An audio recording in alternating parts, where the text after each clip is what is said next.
피터캣 북클럽 121번째 작품은 지난 1995년 발표된 신경숙 작가님의 외딴방입니다. 신경숙 작가님의 대표작이죠. 아주 정갈하고 깔끔하고 좋은 소설이었던 것 같고, 그리고 읽으면서 계속 감탄했던 게 이 소설이 발표된 지 올해로 만 30년이 됐는데, 아까도 말씀드렸지만 글이 너무나 현대적이어서 30년 전의 글이라고는 믿기지 않을 정도로 현대적이었는데 결코 쉬운 일은 아닌 거죠. 그런데다가 그렇게 담담하고 정갈하게 쓰여진 자기 고백과 함께 소설로서의 상징성도 놓치지 않은 것 같은데, 바로 그 상징성이 이 작품을 일기처럼 보이지 않게 하는 매력인 것 같습니다. 숨겨진 매력인 거죠. 이 상징성에 대해서는 마지막에 다시 언급하도록 하겠습니다. 본격적인 작품 소개를 시작하겠습니다. 이 소설은 "이 글은 사실도 픽션도 아닌 그 중간쯤의 글이 될 것 같은 예감이다 라는 문장으로 시작해서 "이 글은 사실도 픽션도 아닌 그 중간쯤의 글이 된 것 같다 라는 문장으로 마무리되고 있습니다. 그것처럼 몇 가지 사실들이 수정되기는 했지만 실제 자기 고백이 대부분의 분량을 차지한다는 거겠죠.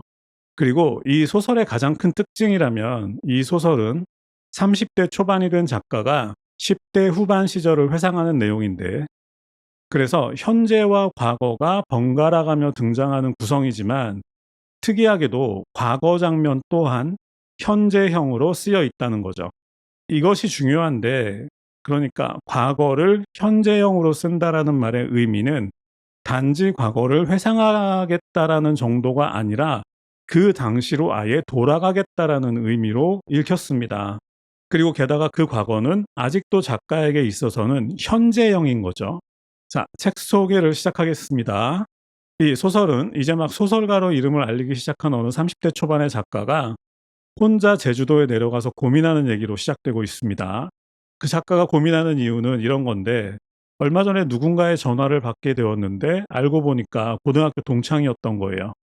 그런데 그 동창이 작가에게 이렇게 얘기한 거죠. "너는 우리 얘기는 쓰지 않더구나.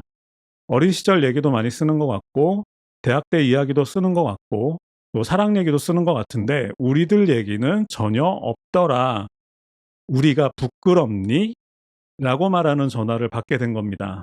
결국 그 전화를 받고 작가는 과거로 돌아가게 되는 거죠. 자, 이 책에는 프루스트라는 이름이 딱 한 번 등장하는데, 어쨌든 작가가 자신의 고등학교 시절 이야기를 쓰지 않았던 이유는 사실 그 시절이 자신에게는 잃어버리고 싶은 시간이었기 때문인 거죠. 찢어지게 가난하기도 했고, 또 일명 공순이로 불리기도 했고, 또 야간 고등학교 산업체 특별반에 다니기도 했고, 게다가 작가로서는 영원히 기억하고 싶지 않은 사건까지 벌어졌던 시기였기 때문에 더더욱 이 시기를 돌아보려고 하지 않았었다. 그런데 친구의 전화를 받고 고민이 들어간 거죠. 그래서 제주도에 가서 작가는 혼자 고민을 합니다. 과연 그 시간 속으로 다시 돌아갈 수 있을까 하는 고민이었던 거죠. 그렇게 제주도에서 한참이나 망설이던 작가는 마침내 잃어버린 시간을 되찾기로 결심합니다. 그러니까 어쨌든 잃어버린 시간을 되찾겠다는 얘기는 과거에 일어났던 일 중에서 자신의 입맛에 맞는 것들만 적당하게 골라서 쓰겠다는 게 아니라, 프루스트처럼 기억하고 싶지 않은 것까지 전부 복원해내겠다라는 의미인 거죠. 결국 자신의 과거 전체를 정면으로 만나겠다는 겁니다.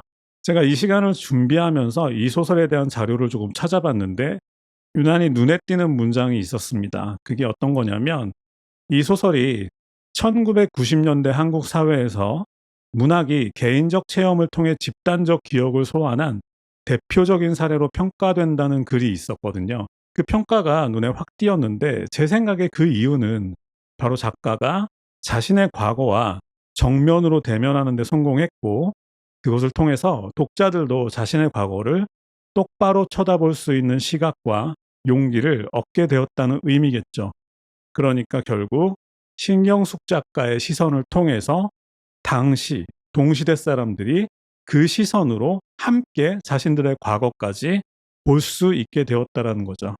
그것만으로도 충분히 평가받을 만하다는 생각이 들었는데, 자, 그렇게 해서 1979년부터 1981년 사이에 낮에는 스테레오 공장에서 일하고 밤에는 고등학교 산업체 특별학급에 다녔던 한 소녀의 이야기가 쓰여지게 되었습니다. 신경숙 작가님은 1963년생이시고요. 그러니까 소설의 배경이 되는 79년이면 16살이었습니다. 자, 중학교를 졸업한 주인공은 집안 사정 때문에 고등학교에 진학하지 못하게 되었죠. 그런데 이 주인공은 소설가가 되고 싶었고 또 고등학교에도 가고 싶었는데 진학을 못하게 되었으니까 결국은 서울에서 대학을 다니고 있던 큰 오빠에게 편지를 보내서 자신도 서울로 데려가 달라고 떼를 쓰게 되죠. 그런데 참 안타까운 게 큰오빠 역시 집안 형편 때문에 낮에는 동사무소의 청소과에서 일하면서 밤 시간을 이용해서 야간대학 법학부에 다니고 있었던 거예요. 심지어 잠자리도 동사무소의 숙직실에서 해결해야 했을 정도였는데 이렇게 녹록치 않은 상황에서 동생이 그렇게 졸라대니까 큰오빠도 많이 답답했겠죠. 어쨌든 동생의 꿈을 모른 척할 수 없었던 오빠는 공장 근무자들을 위한 야간 산업체 특별학급이 있다는 사실을 알아냈고 동생을 서울로 데려오기로 결심합니다.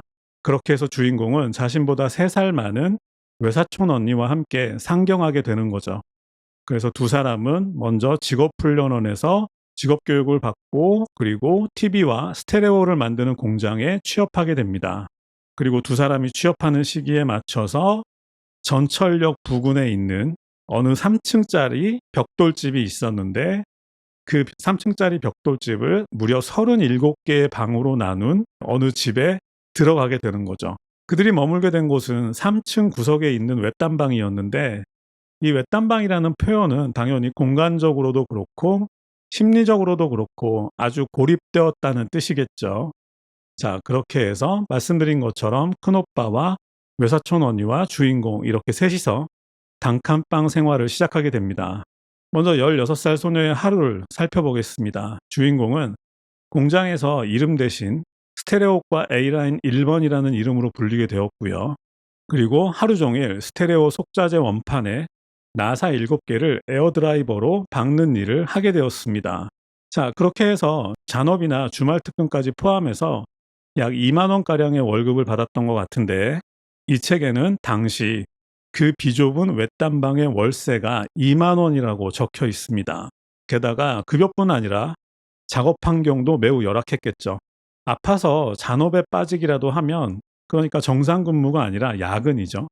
아파서 잔업에 빠지기라도 하면 회사에서 쫓겨나야 했고 그리고 우리도 들어본 얘기지만 남성 관리자에 의해서 몸수색을 당해야 했고 또 성추행이나 성폭행 같은 사건들도 종종 일어났고 그리고 하루 종일 납땜을 하다가 결국은 납중독에 걸리기도 했고 이렇게 열악한 환경에서 일을 하고 있었던 거죠. 기억하시죠? 주인공의 나이는 16살입니다. 결국 근로자들의 최소한의 권리를 지키기 위해서 노조가 결성되었는데 이런 노조 결성에 대해서 사측은 폭행과 협박으로 대응하던 시기였겠죠. 그런데 이렇게 어리고 세상 물정 모르는 이 주인공을 공장에서 이 노조 간부들이 많이 도와줬어요. 그래서 주인공하고 외사촌도 결국 노조에 가입하게 되는데 학교 때문에 두 사람 다 어쩔 수 없이 노조에서 탈퇴할 수밖에 없었던 거죠. 그러니까 결국은 주인공이나 외사촌이 서울에 올라온 이유는 산업체 특별학급을 졸업해서 대학에 가기 위한 거였는데 그런데 노조 활동을 하면 아예 고등학교를 못 가는 거니까 어쩔 수 없이 노조에서 탈퇴할 수밖에 없었던 거죠. 사측은 굉장히 비열했지만 어쨌든 자신을 그렇게 도와준 사람들을 배신해야 한다는 사실에 이 16살 소녀가 느꼈을 그 깊은 수치심에 대해서 좀 오랫동안 생각을 했던 것 같습니다. 그러다가 독재자가 죽고 서울에 봄이 오나 싶었는데 또 새로운 독재자가 등장했죠. 이 책에는 유난히 삼청교육대에 끌려간 사람들 얘기가 많이 나옵니다. 밤에 늦게 퇴근하는 엄마를 버스 정거장에서 기다리다가 끌려간 고등학생 이야기도 나오고 또 심지어는 술을 마시고 부부싸움하다가 붙잡혀간 어떤 남편에 대한 이야기도 나오고 여러 가지 이야기들이 나오지만 노조 활동을 했던 사람들도 이때 삼청교육대에 많이 끌려갔다 이런 얘기가 많이 나오고요. 그리고 아마도 그 무렵 발생한 2차 오일 쇼크 때문인 것 같은데 그것 때문에 세계 경제가 극도로 안 좋아져서 결국 그들이 다니는 공장에 수출길이 막힌 얘기들이 또 나옵니다. 그 공장뿐만이 아니라 그 수출로 먹고 살았던 구로공단의 수많은 공장들의 사정이 마찬가지였겠죠. 결국 공장은 서서히 멈춰서게 되고 갈 곳을 잃은 근로자들이 여기저기로 흩어지는 얘기들도 나옵니다. 자, 이 무렵 주인공 또한 막막한 일상을 보내고 있었습니다. 회사에 나가도 할 일이 없고, 그렇다고 해서 뭐 노조 활동을 하지는 않았으니까 잘리지는 않았지만, 그렇다고 회사를 그만둘 수도 없는 게, 회사 입장에서는 직원이 그만둔다고 하면은 퇴직금을 줘야 되니까 그걸 주기 싫어가지고 회사 입장에서는 모른 척하고 있는 거죠. 그러니까 알아서 나가라. 이런 식으로 돌아가고 있는 상황이어가지고 공장에 나가도 딱히 할 일이 없는 그런 막막한 일상을 보내고 있었는데, 이때 큰오빠가 대학 입시에 한번 도전해 보라는 말을 하게 됩니다. 말씀드렸다시피 큰오빠는 현재 낮에는 동사무소 청소과에서 일하고, 이 청소과라는 말이 의미심장하게 들리는데, 청소과에서 일하고 밤에는 야간대학 법학부를 다니고 있었는데, 아마도 이 큰오빠는 그렇게 해서 사법고시를 보려고 했던 것 같아요. 그런데 동생이 대학에 다니고 싶다라는 그 꿈을 모른 척 할 수가 없으니까 이 큰오빠가 아마도 자기가 사법고시를 포기하고 회사에 입사해서 동생을 도와주겠다, 그런 의미에서 오빠는 동생 보고 대학 입시를 준비하라고 얘기를 한 것 같아요. 자, 이때 주인공은 고3이었습니다. 입시가 반년밖에 남지 않은 시간이었는데, 다행히 실기 점수가 괜찮았는지 당시 서울예전 문예창작과에 입학하게 되었다는 얘기입니다. 자, 여기까지만 얘기하면은 아주 잘 쓰인 자기 고백적 작품이다, 이렇게 생각할 수 있을 텐데, 그런데 이 소설에서는 이 소설을 아주 위대한 소설로 만드는 매우 상징적인 인물 하나가 등장합니다. 바로 희재 언니라는 사람인데, 이 희재 언니는 외딴방이 있는 집 1층에서 혼자 살고 있었고, 그리고 주인공과는 같은 집에 살고 같은 학교에 다니고 있었지만, 그 언니의 존재감이 워낙 희미해서 이 주인공은 그 언니가 있는지도 몰랐을 만큼 그렇게 보이지 않는 존재였습니다. 그러다가 우연히 자기 학교 교복을 빨고 있는 장면을 발견하고 서로 알아보게 되는 거죠. 그 희재 언니에 대해서 작가는 이렇게 묘사하고 있습니다. 먼저 희미한 웃음이라는 문장이 눈에 띄고요. 그리고 피로한 눈매로 미싱이나 컨베이어 벨트 앞에 있는 사람, 이런 표현도 보이고, 그리고 겨우 점심시간에 옥상에서 햇볕을 쬐는 창백한 그늘로 기억되는 얼굴, 이런 식으로 작가는 희재 언니라는 사람을 묘사하고 있습니다.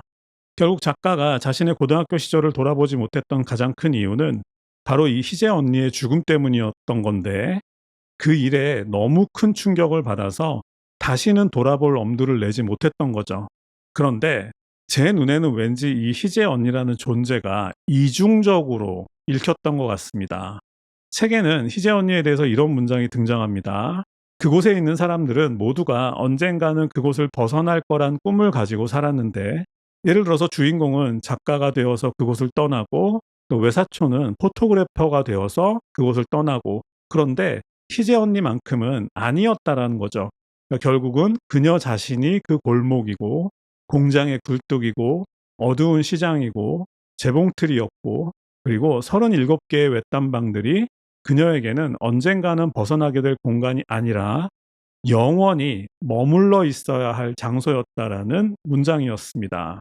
모든 사람이 언젠가는 성공해서 그곳을 떠날 거라는 꿈을 꾸고 살았지만, 희재 언니라는 사람만큼은 평생 그곳을 벗어나지 않을 그런 사람이었다라는 거죠. 그러고 보니까 소설 앞부분에 이런 문장들이 있었죠. 시골에서 고등학교 진학을 하지 못하게 된 주인공이 그 걸음을 뒤지는 데 쓰는 쇠스랑의 발바닥에 찔린 다음에 그 쇠스랑을 우물 속에 빠뜨렸다는 얘기가 나오는데, 굉장히 상징적이죠. 자신에게 상처를 준 쇠스랑을 우물 속에 빠뜨렸다. 결국 희재 언니라는 사람은 실존했던 인물일 수도 있겠지만, 작가가 우물 속에 빠뜨리고 서울로 올라온 쇠스랑처럼 고등학교 시절의 상처를 상징하는 존재일 수도 있다는 생각이 들었습니다. 결국 작가에게 있어서 그 시절을 되돌아본다는 것은 그 쇠스랑을 찾기 위해서 우물 속으로 들어가야 하는 것이나, 그리고 냄새나는 희재 언니의 방문을 열어야 하는 만큼이나 고통스러운 과정이었다는 얘기가 아닐까. 자, 이 책에 대해서 소개는 다 끝났고요. 개인적인 감상을 말씀드리자면 계속해서 이제 16살이라는 나이가 눈에 밟히는 거죠. 10대 후반이면 가장 상처받기 쉬운 나이였을 텐데 그런 시절의 이야기를 심파 하나 없이 시종일관 담담하게 끌고 나갔다는 점도 좋았고, 그리고 곳곳에 유머를 배치해서 그런 상황에도 웃음이 있었다는 걸 말해줘서 좋았고, 또 그 시절에 만났던 여러 좋은 사람들에 대해서 끝까지 편을 들어줘서 좋았고, 그리고 쇠스랑이나 희재 언니 같은 상징적인 요소들을 배치해서 이 이야기가 누군가의 개인적인 이야기가 아니라 마치 난장이가 쏘아 올린 작은 공처럼 모두의 이야기로 읽힐 수 있게 해준 점도 좋았던 것 같습니다.